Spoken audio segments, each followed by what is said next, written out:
Emerald fury rose beneath a sky bruised by smoke and dying stars where the ruins of the fallen city stretched like broken bones across a valley.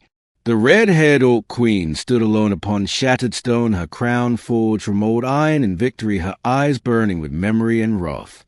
Wind carried us across her armor, whispering names of the dead who had followed her into fire and never returned. She remembered when towers still stood and banners moved like rivers of green and black beneath the sun. Now only silence answered her breath, and the weight of command pressed heavier than any blade.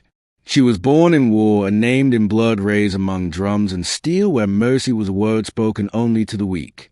Yet even then she had learned to listen to the land, to the spirits beneath stone and root. Those voices now screamed in grief as she walked through the ruins of the fallen.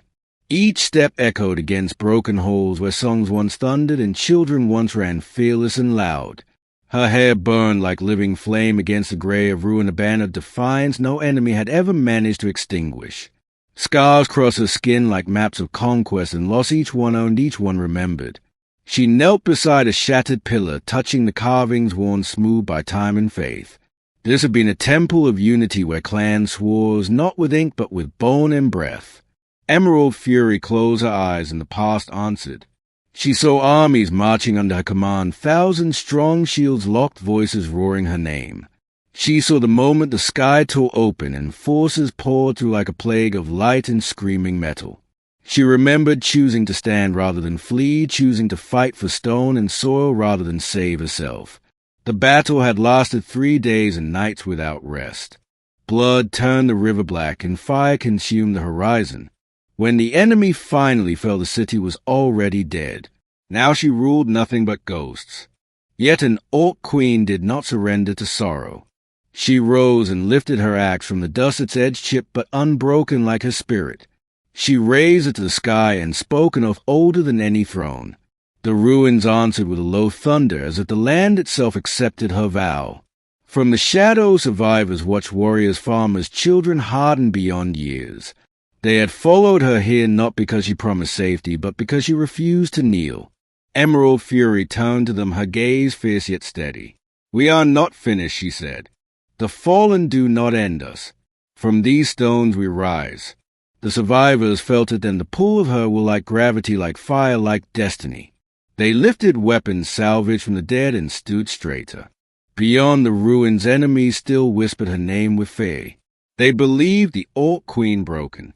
They believed the red flame extinguished. They were wrong. Emerald fury stepped forward into the ash, and the future moved with her emerald fury led them deeper into the ruins where stone remembered footsteps older than history, and shadows clung like mourning cloaks. The broken city was not silent now, for her presence stirred echoes, and the survivors felt watched not by enemies but by memory. She moved with purpose, every stride measured, every breath controlled, as if the city itself guided her path. They reached the great hole where the roof had collapsed and moonlight spilled through like silver rain. Here the final stand had been made, and the ground still bore scars of fire and sorcery. Bones lay half-buried, not looted, not honored, simply waiting. Emerald fury knelt and pressed her fist to the earth, and the survivors followed without command. She spoke the names of the fallen not as a lament but as a summoning.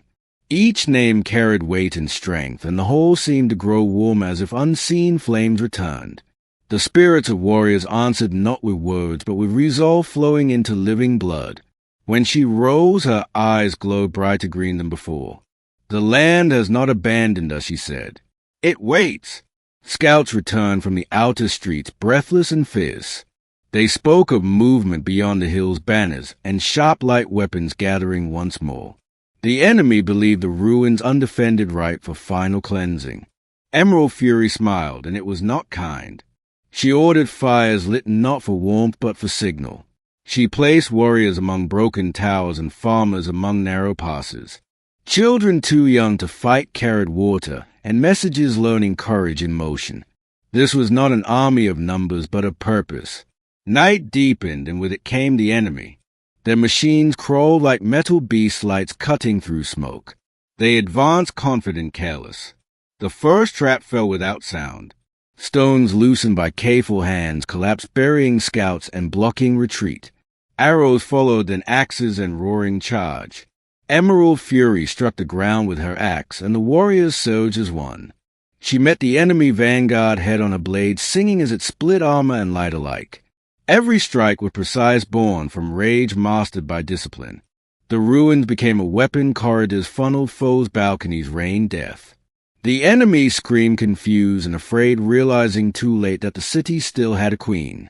Emerald Fury fought at the center where resistance was thickest.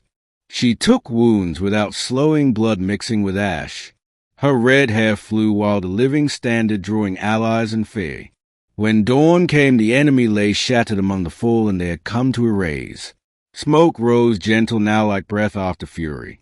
The survivors gathered again, fewer wounded alive. They looked to their queen not as a symbol but as certainty. This place is no longer a grave, Emerald Fury said. It is a forge. She gazed toward the horizon where more battles waited.